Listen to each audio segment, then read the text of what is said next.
Hey, good afternoon. It's Judith from JVArt Resources, and today I'm bringing you just a little quick tutorial on using black pencil because there are so many different brands and they all perform differently. A few of them are very similar, but there are other ones that are like two different pencils, and I'll show you this little chart here.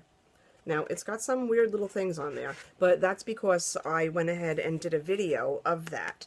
And I did most of it first. I laid the first layer down, so not to bore you with all that. But then when you get to the point where it starts to take shape and change by either adding water or burnishing, that's where I came in with the video. So it's quite interesting to see. I've done a Prismacolor, Polychromos, a Stabilo Black, which is a great pencil, and Inktense Black, which is another great pencil, and Illuminance. Those are the ones that I've done this comparison chart. Now, I've done this mainly for my silhouette series, so people can see what to use to get that nice, rich, dark, inky black.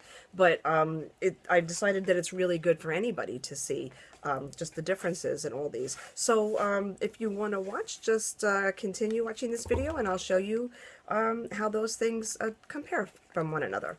Okay, thanks for watching. Hope you enjoy. Hey guys, alright, I'm going to talk a little bit now about the black pencils that we're going to use. I picked out 5 different brands here because I wanted to make sure I would cover something that you guys would have. Everybody, for the most part, has one of these. If you have something else, you can do a little test and see how it performs for you. So my 5 layers are Prisma, Polychromos, Stabilo, Inktense, and Luminance. Now, the Prismacolor and the Polychromos and the Luminance, I would say, all work and perform pretty much the same way. If you look at this first column here, this is layer 1, and you can see these 3 have similar coverage in the first layer, in the second layer, and the third layer. Now, Luminance is a little darker in the second layer. It's a very rich, creamy, beautiful pencil, so it produces a little darker result. The end result here is very similar. Maybe it is a little bit darker. So I would say Prisma, Polychromos are one and the same as far as your end result. You can use them, but you just know that you're going to need 3 layers and then the 4th layer with burnishing to just pick up all those little pits and those little white spots in there.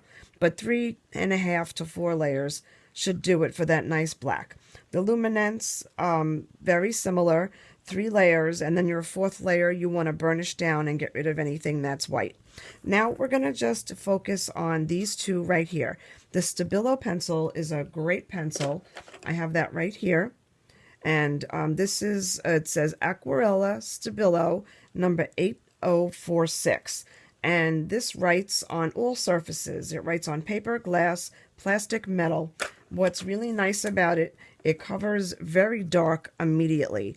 As you can see here, a little pressure, and you get the same result as you do in layer 3 or 4 of the Prisma and Polychromos.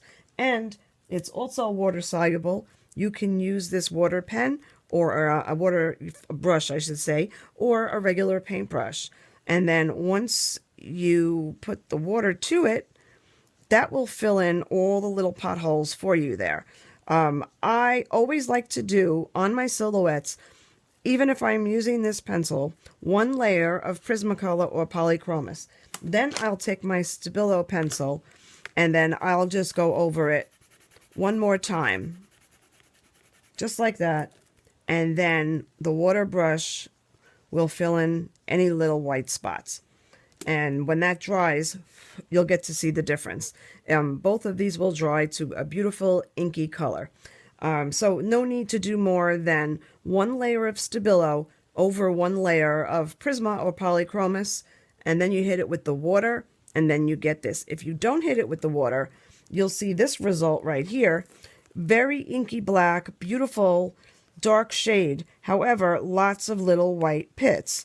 You can go back over them again with the pencil if you didn't want to use the water, like I'm doing here, but you tend to get lots of crumbs. There's a few there. Have to have your brush handy to get rid of them, because you don't want those black crumbs going on the outside.